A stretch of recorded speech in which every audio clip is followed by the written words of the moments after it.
दंस्कर Bermuda purgatory आज का आखिरी गेम हमारा रैंडम रहने वाला है। सोलारा के रिगार्डिंग मैं रोकी भाई आपकी तरफ भी आऊंगा, आपका प्रेफर्ड ड्रॉ स्पॉट्स पर मैं जनता से भी जानना चाहूंगा सोलारा के नक्शे में आप लोग कौन सी ऐसी ड्रॉप टेरिटरी है जो सोलारा आपको पसंद है, सोलारा में आपको पसंद है? और अब मुझे ऐसा लगता है सबसे संवेदनशील टेरिटरी तो वैसे तो टीवी टावर होता है और या फिर फनफेयर होता है। मेरा पर्सनल फेवरेट डॉट स्पॉट जो है वो विंडमिल की तरफ है, क्योंकि विंडमिल में क्या सीन है ना, टीमें जो अधिकतर सेंटर में एलिमिनेट होती है रिवाइव होने के बाद, उनके खिलाड़ी आपको भी पता है कि शायद एजेस पे जाते हैं ताकि लूट बटोर के दोबारा अपनी टीम के साथ रिग्रुप हो सके। तो उस लिहाज से मैं समझता हूँ windmill is a very strong territory. आप काफी ज्यादा एलिमिनेशंस ग्रैब करते हुए देखोगे टीम्स को वहां पे। सो मेरे हिसाब से या तो विंडमिल है या फिर इको ड्रेन। मेरे हिसाब से ये दो ही प्लेसेस ऐसे हैं जहां पे अगर आपको अधिकतर एलिमिनेशंस की तलाश है, थोड़ा अटैकिंग खेलना चाहते हो, तो मैं तो पर्सनली जाना पसंद करता ही हूं और मुझे लगता है शायद टीम भी प्रेफर कर सकती है, माइट भी। बिल्कुल सही। वैसे मैं तो टीवी टावर पर उतरना पसंद करता, पर आपने जिस तरीके से वो एनालिटिकल पॉइंट ऑफ व्यू दिया मुझे बहुत पसंद आया। जिस तरीके से आपने विश्लेषण किया, मैं एक और विश्लेषण करना चाहूंगा आपके साथ। अगर हम बात करें एक्वायरिंग की टेरिटरी कितनी खास है, उसका अगर आप देखें स्लाइड्स कितनी ज्यादा, स्लाइड स्टेशन और उसकी स्लाइड्स की पोजीशन कितनी ज्यादा स्ट्रेट है। कासा विस्टा से होते हुए वो स्लाइड निकलती है और आपको डायरेक्टली टीवी टावर तक कनेक्ट कर देती है। अगर हम बात करें दूसरी स्लाइड के बारे में तो वो आपको इको ड्रेन तक कनेक्शन ला करके देती है, या फिर अगर आप दूसरी तरफ जाना चाहें तो कासा विस्टा तक भी आप जा सकते हैं। इट्स वेरी क्लियर कि डेल्टा आइल, सॉरी कासा विस्टा डेल्टा आइल तक जा सकते हैं। इट्स वेरी क्लियर कि कुछ टेरिटरीज बहुत ज्यादा सॉलिड होने वाली हैं। हम लोगों ने तो अपनी तरफ से बता दिए हैं अपनी अपनी प्रेफर्ड ड्रॉ स्पॉट्स। आप लोग जरूर से बताइएगा। मात्र 23 सेकंड्स, अब तो शायद से 20 सेकंड बचे होंगे। इतनी ही देर में हम लोग जाने वाले हैं हमारे अगले नक्शे सोलारा की तरफ। कहां कौन सी टीम उतरने वाली है, एक बड़ा प्रश्न चिन्ह रहेगा। बड़े ड्रॉप क्लैशेस की उम्मीदें हम भी लगा करके बैठे हैं। प्लेन पाथ सबसे ज्यादा शरारती एलिमेंट हो सकता है इस दौरान। देखने वाली बात है प्लेन पाथ कहां से जाने वाला है, पर बहुत ही जल्द हमारा सोलारा का ये नक्शा आने वाला है। We are ready, are you guys ready? क्योंकि जितनी टीम्स है तो वो रेडी बैठी है। सीट की पेटी आप लोग बांध लीजिए और जितने हमारे खिलाड़ी खेल रहे हैं 48 वो खोल लीजिए, क्योंकि आपको उतरना पड़ेगा अपने अपने निर्धारित ड्रॉप स्पॉट्स की तरफ। Game number 2 Solara is here. Absolutely, it's short time guys। और यहाँ पे देखेंगे कौन सी टीम शुरुआती पलों में ड्रॉप क्लैश की ओर जाती है। शायद विंडमिल की तरफ जा रहे हैं यहाँ पे टीम एपेक्स गेमिंग, माइट भी डेल्टा आइल की तरफ भी कुछ खिलाड़ी को रख सकता है। ओके, ड्रॉप पॉइंट चेंज कर दिया है, यहाँ पे डेल्टा आइल की तरफ गई है टीम एपेक्स गेमिंग। नारिकोट्टम गेमिंग गए हैं एक्वेरियम की तरफ। दूसरी तरफ गेमिंग वाला की टीम जो है वो कैसा विस्ता की तरफ ही गए हैं, लेकिन कुछ और लूट्स के लिए अपने एक आधा साथी को आगे की तरफ भेजना है। टीम केओस एकदम आखिर में हब पे जा रही है। क्लज्जा ई स्पोर्ट्स शायद वाटरफॉल की तरफ भी गए हैं और कुछ खिलाड़ी आक्वे की तरफ भी उन्होंने ड्रॉप करे। एलएक्सपी अभी अगर मैं गलत नहीं, पिछला मुकाबला बूया करा था, थोड़ा सेफ जाना पसंद कर रहे हैं, लेकिन आरटीपी ने आते ही team insane power esports के धागे खोल दिए। अब रिवाइव देने के लिए वाइंडिंग मशीन थोड़ा दूर नजर आता हुआ, तो मुझे लगता है ऑटो रिवाइव के लिए थोड़ी सी यहाँ पे वक्त को जो है इनको बढ़ाना पड़ेगा, थोड़ा सा टाइम वेस्ट करना पड़ेगा आरटीपीस का। वैसे भी वो माफिया वाला ई स्पोर्ट्स से भिड़ चुके हैं, तो मुझे ऐसा लगता है कि शायद ब्लड और स्ट्रगल कोशिश तो अवश्य ही करेंगे कि एक आधा खिलाड़ी गिरा सके, बट ये इतना आसान होगा नहीं।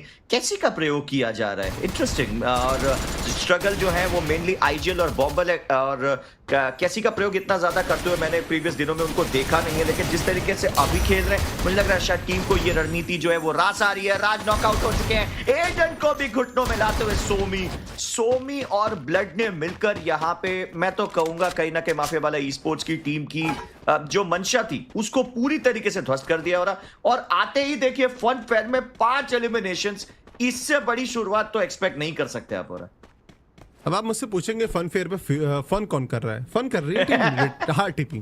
बिल्कुल, उनको एलिमिनेशन मिल चुके हैं, अर्ली मोमेंटम बूस्ट मिल चुका है, यानी टीम अब हाथ खोल चुकी है। इट्स वेरी क्लियर कि पिछले गेम के अंदर अगर आप ध्यान दें, जब इनकी मुलाकात हुई थी उस टेरिटरी के ऊपर, एंड वहां पे टीम टीएजी क्लज्जा भी थी, तब भी टीम ने काफी एलिमिनेशन एक्वायर करे थे। पर ऑन द अदर साइड पिछले गेम के अंदर अर्ली एलिमिनेट होने वाली टीम पीवीएस गेमिंग इस गेम के अंदर काफी कमाल का प्ले कर रही है। आई स्टिल रिमेंबर जब लास्ट टाइम प्लेन्स के मैचेस हुए थे, टीम पीवीएस गेमिंग ने अपना पहला बूया भी इसी टेरिटरी के ऊपर, स्टेडियम के यहाँ पे स्टूडियो की टेरिटरी पे एक्वायर करा था। थोड़ी मसल मेमोरी काम कर सकती है, पर कॉन्शु का एलिमिनेट होना थोड़ा प्रॉब्लमेटिक होगा। नोबिता आपको खेलते हुए नजर आएंगे। देखिए गॉड लाइक से लेकर के पीवीएस गेमिंग तक का सफर, या फिर बात करें पीवीएस गेमिंग से लेकर के गॉड लाइक से लेकर के वापस से पीवीएस गेमिंग तक का सफर, नोबिता को उभारता ही चला गया, उनके गेमले को निखारता ही चला गया। और आज हम लोग देख रहे हैं इस खिलाड़ी को वापस से खेलते हुए। देखने वाली बात है ये बेंच स्ट्रेंथ जो नोबिता की है किस काम आने वाली है पीवीएस गेमिंग को।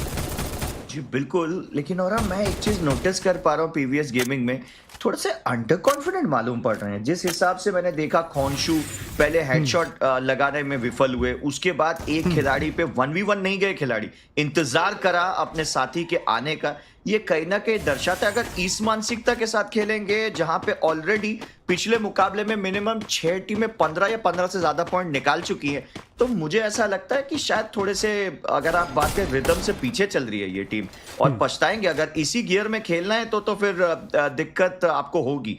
दूसरी तरफ आप देख सकते हैं एलएक्सपी वहां पे नकुल अकेले है, बट मैं आपको बता रहा हूं यहाँ पे क्रिश से 1v1 भिड़ने में बिल्कुल भी कोई कोताही नहीं बरतेंगे। और ये देखिए यहाँ पे आते ही क्रिश के ऊपर शॉट कनेक्ट कर दिया, पीछे से खोंशू ने फाइनली मौके की ताक में उन्हें नॉक किया, लेकिन गॉड ने खोंशू भी रैप अप कर दिया।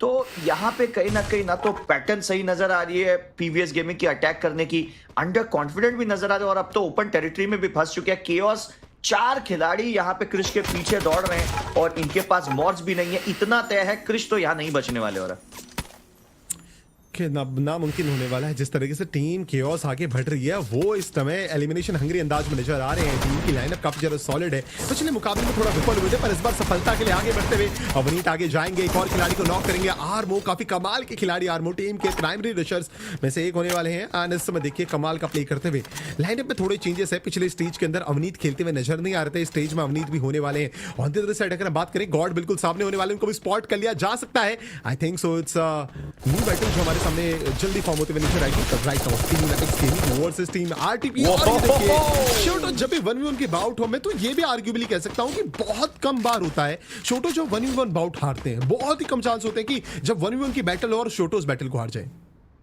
और मैंने एक हल्की सी कटांच की थी, वो कटांच इसी बारे में थी। आप शोटो का कॉन्फिडेंस देख लीजिए और मैं खोंशू के बारे में चर्चा कर रहा था। ये कहीं ना कहीं आत्मविश्वास कॉन्फिडेंस की तो बात है ना। हाँ। वही टीम को मुझे लगता है या तो मझधार में या तो पूरी तरीके से पार करवा देती है। तो ये चीजें ध्यान रखनी पड़ेगी। गेमिंग वाला यहाँ पे एलिमिनेट हो चुके हैं और ये मुझे लगता है बैक टू बैक 2 मैचेस ऐसे गए गेमिंग वाला के जिसमें बस ठीक ठाक ही पॉइंट निकले हैं इनके। तो अब इनके लिए भी दिक्कतें बढ़ती हुई क्रूअल ई स्पोर्ट्स काफी स्प्लिट नजर आते हुए, और टीम केओस एक एक्सपीरियंस टीम है। स्कैरी इससे पहले मल्टीपल टाइम अपनी टीम को बड़े टूर्नामेंट्स में लेकर नेतृत्व कर चुके हैं। बेलूगा मर्जी उतनी कोशिश कर ले, मुझे लगता है आर्मो स्कैरी जैसे ही थोड़ा बहुत हील डाउन कर जाएंगे उसके बाद इस टीम को घेर के अटैक जरूर करेंगे। 5 मिनट से ज्यादा का खेल हो चुके हैं और मतलब क्रूअल ई स्पोर्ट्स का अगर कोई खिलाड़ी एलिमिनेट हुआ है तो वो ऑटो रिवाइव तो नहीं हो सकता है, इसका मतलब उनको भिड़ना ही पड़ेगा। वुल्वेन इस वक्त मजदार में नॉकआउट हुए, अब खतरे में है एपेक्स गेमिंग। यहाँ पे एपेक्स गेमिंग खतरे में नजर आ रही है मुझे। अब यहाँ पे साहिल को कुछ कमाल करके दिखाना पड़ेगा।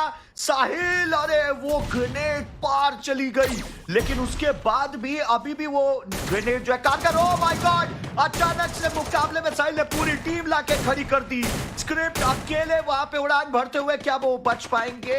मुझे लगता है शायद यहाँ पे बच गए हैं, लेकिन टीम एपेक्स गेमिंग देखिए यही वो पल है। आप देखिए साहिल को अकेले थे, उनके 2 खिलाड़ी नॉकआउट हो चुके थे, लेकिन उसके बाद भी उनको अपने ऊपर इतना आत्मविश्वास था हो रहा कि उनको पता है मैं ग्रेनेड से डेफिनेटली एक खिलाड़ी को नॉकआउट कर सकता हूं और मेरे पास अगर ये अपॉर्चुनिटी आती है तो आसानी से एक और साथी जाके रिवाइव दे देगा हमारे बाकियों को। और यहाँ पे आप देख सकते हैं रिटायर्ड प्रोस के ऊपर धावा बोलने के इरादे से आगे बढ़ते हुए टीम एपेक्स गेमिंग। मैंने इसी बारे में चर्चा की थी और प्री शो में। आप देखिए कोई भी टीम रिवाइव होके आती है ना, और वो विंडमिल पे आती है। अब आप देखिएगा एपेक्स गेमिंग अब तक 3-4 एलिमिनेशन निकाले, विंडमिल पे अगर थोड़ा समय व्यतीत करते तो ये आंकड़ा 10 या 10 से ज्यादा चला जाएगा।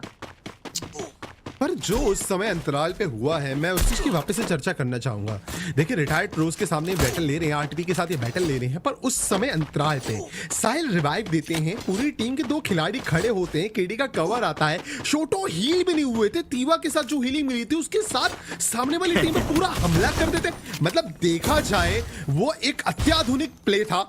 मतलब ऐसा प्ले बहुत ही कम होता है एंड इस तरीके का कॉन्फिडेंस बिल्कुल आपने सही कहा है, टीम बहुत ही ज्यादा कॉन्फिडेंट है। राइट नाउ क्लज्जा की बात करेंगे, बैटल हमारे सामने होते हुए टीम पीवीएस गेमिंग के साथ शुभ को पीछे हटना पड़ेगा, शुभ को पीछे हटना पड़ेगा। पूरी पीवीएस गेमिंग का पीछा कर रही है, हेल्थ काफी कम होने वाली है, शुभ घुमा लेगा, कौशिक नॉक पड़े हुए हैं, क्लज्जा की हालत खराब है। इस समय एक खिलाड़ी जो यहाँ होने वाले हैं उनके पास टीममेट्स का बैकअप नहीं, इनसेन पावर नीचे इंतजार कर रही है, घात लगा के कोई टीम वेंडिंग के पास आए तो सही। शुभ अभी बैटल ले रहे हैं, क्रिश की हेल्थ कम हो जाएगी, क्रिश को बचना पड़ेगा, दीवार के इस बार शुभ उस बार कृष, दोनों के दोनों दीवार को यहाँ पे शेयर करें, सिर्फ कंपाउंड को शेयर करें। फाइनली बैटल स्टार्ट होगी, एक बार यहाँ पे से स्पॉट करा और शुभ को नॉक करा। Finally team PVS gaming 7 eliminations acquire कर लेंगे। इट्स वेरी क्लियर, केवल एक टीम गेमिंग वाला इस बार इनकंसिस्टेंट होकर के एलिमिनेट हुई है, बाकी हर एक टीम ने हाथ खोल करके एलिमिनेशन लेने की कोशिश करी है एंड इस समय उनको इस चीज का फ्रूटफुल रिजल्ट भी मिला है। Script of course knock and finish हो जाएंगे, पर यहाँ पे पीवीएस गेमिंग को पीछे हटना ही पड़ेगा, अदरवाइज दूसरी टीम्स इंतजार कर रही हैं यहाँ पे घात और शिकार करने के लिए।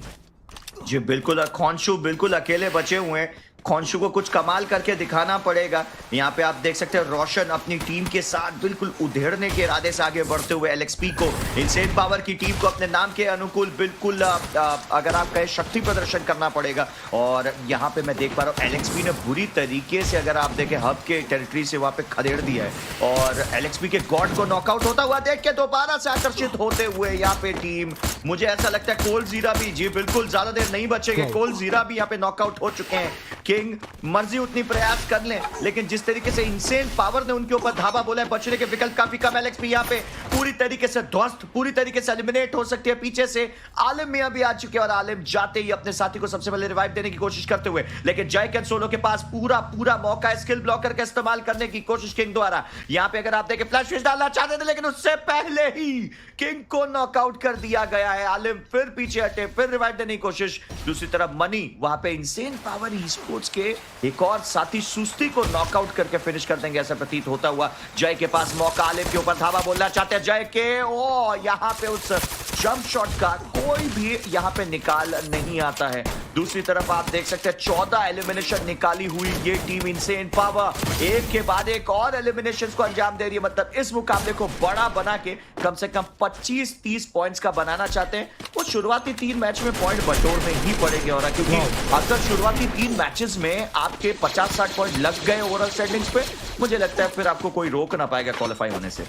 बिल्कुल सही बोला आपने, शुरुआती पलों में वो अर्ली पॉइंट्स आपका बहुत ज्यादा साथ देंगे। आज आपने इस बात पे स्पेशली जोर दिया है कि अर्ली ऑन आपको ज्यादा पॉइंट्स एक्वायर करने शुरुआत के 3 मैचेस के अंदर, उसके बाद आप थोड़ी कंसिस्टेंसी भी मेंटेन रखेंगे, आप इजीली क्वालिफाई कर लेंगे। क्योंकि आज टॉप 1 मारने का दिन नहीं है, आज है कंसिस्टेंट रह करके टॉप 9 आने का। पर अगर हम बात करें टीम एपिक्स गेमिंग ये टॉप 1 के लिए खेल रही है। इससे पहले अगर हम बात करें पिछले कुछ दिनों पहले, कुछ हफ्तों पहले, कुछ महीनों पहले मेटा था सिंगल स्नाइपर का, अभी मेटा चला डबल स्नाइपर का। आपने उस साहिल का शॉट देखा कितना ज्यादा एक्यूरेट था। इट्स वेरी क्लियर कि देखिए हर एक खिलाड़ी ऑलराउंडर रोल पे खेलना जानता है। देखिए ड्रॉप कहां जाके गिरी और ये नेट्स लगातार थ्रो करे जा रहे हैं। एंड अगर हम बात करें कनेक्शंस निकालने का ट्राई, कॉन्चू का इतनी जल्दी पीछा नहीं कर छोड़ा जाएगा। कॉन्चू यहां पे नॉक करने का ट्राई करेंगे वुल्विंग को, टीममेट्स का बैकअप आएगा, कॉन्चू ट्रेड में नॉक भी हो जाएंगे। कमाल का प्ले शोटो के द्वारा फाइनली वुल्विंग को बचाने का ट्राई और रिवाइवल दे भी दिया जाएगा। On the other side team RTP back to the lobby, early on most of the elimination निकालने का प्रयास, पर अब यहां पे वो कंसिस्टेंसी थोड़ी फेल हो गई। सामने टीम केओस होने वाली है,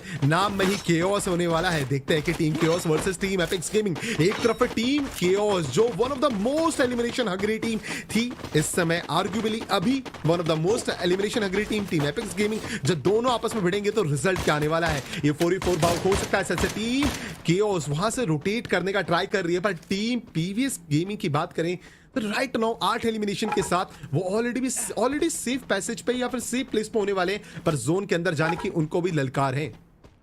जी बिल्कुल, देखिए लेकिन मुझे ऐसा लगता है शायद गेट कीपिंग हो रही है उनकी और इतना आसान कार्य है नहीं उनके लिए। अनलेस एंड लॉन्च पैड है तो फिर शायद आगे बढ़ सकता है। दूसरी तरफ मैं देख पा रहा हूं यहाँ पे क्लज्जा स्पोर्ट्स के कौशिक मलिक एक के बाद एक खिलाड़ियों को ताबूत में तब्दील करते हुए, माफिया वाला ई स्पोर्ट्स बिल्कुल प्रयास कर रहे हैं यहाँ पे टीम एपेक्स गेमिंग की गेट कीप करके उनको आगे ना आने दिया जाए। लेकिन केडी गॉड एक बहुमूल्य नॉकआउट स्नाइपी को यहाँ पे नॉकआउट करके बताते हुए केडी गॉड कि जब तक मैं खड़ा हूं मेरी टीम को कोई रोक ना पाएगा। एक के बाद एक नॉकआउट निकालने के बाद टीम एपेक्स गेमिंग कॉन्फिडेंस के साथ आगे बढ़ी है। शोटो के पास मौका, लेकिन 2 खिलाड़ी वहां पे रहने वाले। साइड भी अपना योगदान देते हुए शोटो एक और बेहतरीन knockout, Eton be down, Raj be down, पूरी की पूरी टीम समाप्त।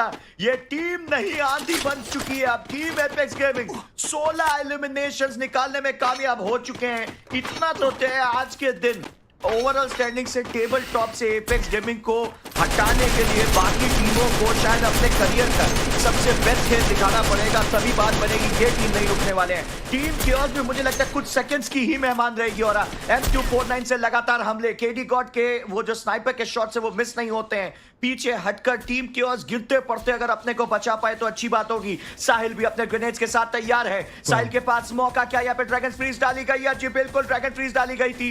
ओह माय गॉड, एक ही ग्रेनेड लॉन्चर में अवनीत सिंह और स्कैरी का बंटाधार, 18 एलिमिनेशन का योगदान करते हुए टीम एपेक्स गेमिंग कुछ ही पल की मेहमान है यहाँ पे टीम केओस। मैंने पहले ही कहा था कोई मौका नहीं टीम एपेक्स गेमिंग के सामने। बाकी सारी टीमें चारों खाने चेत, लेकिन अभी भी 26 खिलाड़ी और 8 टीमें इस मुकाबले में बची है। क्या एपेक्स गेमिंग इसी मुकाबले में 35 या फिर 40 का आंकड़ा छूने वाली हो रहा है?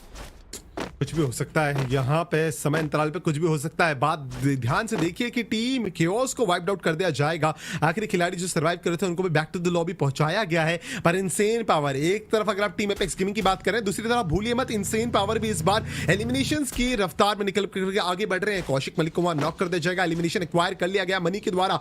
एनकेज भी शानदार परफॉर्मेंस दे रही है। फाइनली कंपाउंड को शेयर करने की कोशिश, पर मुझे नहीं लगता है टीम एपेक्स गेमिंग इतनी जल्दी कंपाउंड शेयर करेगी। टीम इनसेन पावर को मौका मिल सकता है जब दोनों ही टीम्स फाइट कर रही होंगी। इस दौरान टीम क्रूल के ऊपर यहां पे क्रूरता के साथ हमला करा जाएगा। टीम क्लजा एलिमिनेट हो जाएगी। क्लजा स्पोर्ट्स को लॉबी की तरफ रवाना करा जाएगा। ये नेड आ चुका है, एरिया पैक देने का ट्राई बोल रहे हैं। छोटो दोनों के दोनों रशर आगे जा चुके हैं। फ्यूज पे हमला और दोनों खिलाड़ी आगे रुक करते हुए छोटो को नॉक करा जाएगा। बुलविन भी वेट लेने का ट्राई कर रही है। बहुत बड़ा ब्लेंडर हो चुका है। टीम ने 2 रशर्स को गवा दिया। टीम एपेक्स गेमिंग, कभी कभी जोश में होश नहीं गंवाने होते हैं। ये वही पल है जहां पे आपने जोश में थोड़ी होश गंवा दी, पर अब आखिरी खिलाड़ी के साथ सरवाइव करना पड़ेगा जो साहिल है। साहिल को अपनी टीम को मंजिल तक लेके जाना पड़ेगा। देखते हैं कि किस तरीके से साहिल अब ये प्लेसमेंट पॉइंट्स के लिए आगे खेलते हैं। पर इतनी देर में कोलोहल सुन करके टीम लर्न फ्रॉम पास्ट यहाँ आ चुकी है। टीम क्रूल स्पोर्ट्स ने एक भी खिलाड़ी को गवाया नहीं, पर 2 खिलाड़ियों का एलिमिनेशन एक्वायर कर लिया। लर्न फ्रॉम पास्ट के डोराडो अभी भी डिस्टेंस में होने वाले हैं जोन के अंदर, उनको भी आना है। ग्लू वॉल डिप्लॉय करनी पड़ेगी। देखते हैं कंपाउंड को किस तरीके से फर्दर शेयर किया जाता है। अभी इंतजार करा जा रहा है, टाइम बाय करा जा रहा है, पर अगला निर्णायक मुकाबला होने वाला है जैसे ही जोन टच होगा और अगला जोन बनेगा। बिल्कुल, और अब आप देख सकते हैं 21 खिलाड़ी 6 टीमें अभी भी इस मुकाबले में तैयार। साहिल बिल्कुल अकेले बचे टीम एपेक्स गेमिंग के। मुझे नहीं लगता कि ज्यादा इनके पास बचने के विकल्प हैं साहिल के लिए। यहाँ पे मुझे तो नहीं लग रहा कि ज्यादा कुछ मौके इनके पास होंगे। क्रूएल ई स्पोर्ट जब चाहे तब उनको तबाह कर सकते, लेकिन एलएफपी से भी उनको बचना पड़ेगा। इनसेन पावर के पास एक अच्छा खासा हार्ड कंपाउंड है, और लेकिन श्रिंक शिफ्ट अब इनको किस ओर लेके जाएगा ये बड़ा प्रश्न चिन्ह होगा। इसी के साथ बोल्ट मेकर का भी हुआ इस्तेमाल। क्रूएल ई स्पोर्ट्स ने शायद धावा बोल दिया है। क्रूएल ई स्पोर्ट्स के इस धाबे के चलते एलएफपी मुसीबत में। पीयूष को नॉकआउट किए बिना इनकी दाल गलेगी नहीं, और एनआरजी ने वहां पे कहीं ना कहीं वॉलॉक के साथ मिलकर पहला नॉकआउट एलिमिनेशन अपनी टीम की झोली में डाल दिया है। बोल्ट मेकर निरंतर अपना काम करते हुए, और उसके ऊपर से वहां पे जय की एक शायद फ्लैश फ्रीज थी जो साहिल का काम तमाम कर देती है। इसी के साथ स्काइलर का किया गया था इस्तेमाल। Look at cruel e sports, बहुत अच्छे पोजीशन पे गए लॉन्च पैड का इस्तेमाल करके। इनसेन पावर के पास भी इस वक्त अगर आप देखें अभी भी हार्ड कंपाउंड बहुत अच्छे एंगल पे मौजूद है। अब ये मुकाबला कहीं ना कहीं स्टूडियो की तरफ गया, अगर मैं गलत नहीं हो तो। एलएफपी स्पोर्ट्स और पीवीएस गेमिंग आपस में द्वंद्व युद्ध करते हुए पूरी तरीके से मुकाबला अगर मैं कहूं तो इस वक्त नारिकोट्टम गेमिंग के खाते में। बट यू नेवर नो, हमने एपेक्स गेमिंग को भी देखा है जोश में होश गवाते हुए। अगर यहां पे जोश में होश नहीं गवाते तो नारिकोट्टम गेमिंग इस वक्त काफी अच्छी परिस्थिति में इस मैच को बूया करने के लिए, लेकिन ये कार्य को और मुश्किल बनाने की चेष्टा करते हुए ये बाकी 4 टीमें एक बार फिर से team insane power e sports पूरा प्रयास कर रहे हैं। एलएफपी को कहीं ना कहीं घुटनों में लाने की चेष्टा थी। रेड्डी नॉकआउट हो चुके हैं। एनआरजी जैसे तैसे अपने साथी को रिवाइव देना चाहते हैं, there comes रोशन और सुस्ती।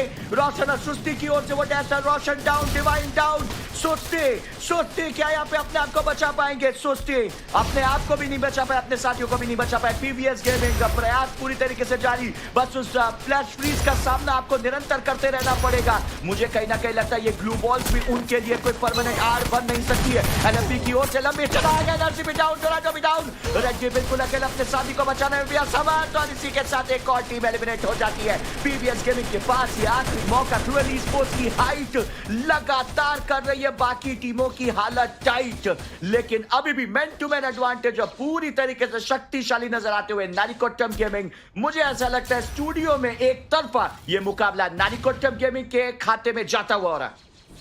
एनकेजी के पास अभी भी होने वाला है वो हायर ग्राउंड का फायदा उठाते हुए टीम क्रोल स्पोर्ट्स में नजर आएगी। कौन शो आखिरी खिलाड़ी बचेंगे, टीममेट्स को बचाना पड़ेगा पर पीछे हटेंगे, कॉइंस नहीं होने वाले। मॉर्स के एबिलिटीज का यूज ना एनकेजी उनका लगातार पीछा कर रही है, पर देखिए नंबर एडवांटेज नहीं, हाइट का एडवांटेज होने वाला क्रोल स्पोर्ट्स के पास वो काफी ज्यादा क्रूल होगा। कौनशु लगातार घुमा रहे हैं, कौनशु के चक्कर में अगर यहाँ पे पूरी टीम यहाँ पे अपने खिलाड़ियों से हाथ दबा बैठे तो ये एनकेजी के लिए अच्छा ट्रेड नहीं होगा। इस समय क्रोल स्पोर्ट्स को अपने हायर ग्राउंड को वापस मेंटेन करना पड़ेगा। जिस तरीके से ऊपर गए हैं नीचे भी उतरना पड़ेगा और फॉल डैमेज पड़ा है, कंपाउंड के अंदर जाकर के डायरेक्टली उतरेंगे। देखते हैं उस टीवी सेट के अंदर उतर करके टीम क्या करने वाली है, अगला डिसीजन क्या लेगी, कौन को बाहर निकलने का ट्राई करा जा रहा है। ये ट्रिपल थ्रेट बैटल पर फाइनली ये 2v2 बाउट होने वाला है। लेट्स सी दोनों मोस्टरस टीम्स किस तरीके सामने सामने आती है। एनकेजी स्पोर्ट्स के खिलाड़ी भी इंतजार कर रहे हैं। याद कीजिए पिछली बार भी कुछ इस तरीके का मुकाबला नजर आया था प्ले इन्स के अंदर। पीवीएस गेमिंग ऑफ कोर्स इसको निकाला था, पर इस बार एनकेजी देखते हैं कि किस तरीके से इसको प्ले करेगी। हाइपर यहां नजर आने वाले हैं। लेट्स सी किस तरीके से मनी एंड हाइपर आगे बढ़ेंगे। देखिए मैंने एडवांटेज का फायदा जोर से मिलेगा। स्क्रिप्ट को वापस से टीममेट्स के साथ आगे जाना पड़ेगा। मनी एंड हाइपर की तरफ से एक गलत कॉल, एक गलत गलती और यहाँ पे जरूर से पनिशमेंट मिलेगी।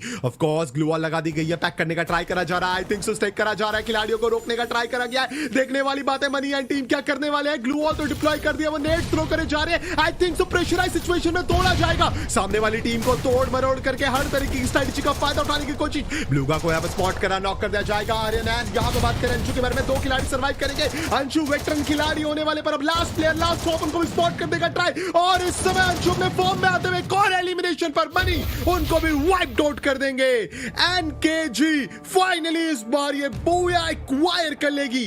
ध्यान से देखिए यहाँ पे एनकेजी स्क्रिप्ट हर एक की यहाँ पे जो सर दिखा रहे हैं वो जर्सी, और हर कोई आज अपनी जर्सी फ्लेक्स कर रहा है। मुझे लग रहा है बहुत अच्छा दिन है आज का, सबको अपनी जर्सी फ्लेक्स। मेरे को ऐसा लग रहा है कि सभी ने आज अपनी जर्सी एक साथ ही बनाई है, सबके सब आज अपनी जर्सी को शो करेंगे। जी बिल्कुल, बस एक ही चीज फ्लेक्स नहीं हो सकती, वो है मेरा प्रेडिक्शन। क्योंकि कहीं ना कहीं मैं जब भी कुछ अच्छा कह दूं तो एआई हो जाता है, और अगर गलत साबित हो गया तो बनौती। लेकिन कहना पड़ेगा नारिकोटम गेमिंग आज तो बिल्कुल लकी साबित हुए। जिस हिसाब से सर्कल इनके खाते में गया था, और अब पता था वहां पे मझधार में ही कि स्टूडियो में जो सबसे बेहतरीन एंगल में वो ये टीम है। 17 एलिमिनेशन और बूया, जिसका मतलब है 29 पॉइंट्स, ऑलमोस्ट 30 बॉम्बर इन्होंने लगा दिया। और इससे पता चलता है कि ये टीम ने एक अच्छी खासी रिकवरी की है, लंबी छलांग लगाई है। अगर पहला मैच उतना अच्छा नहीं भी गया हो तो अब उनको उतना फर्क नहीं पड़ेगा। क्रूएल ई स्पोर्ट्स थोड़ी सी डिसअपॉइंटेड होंगे, और मैं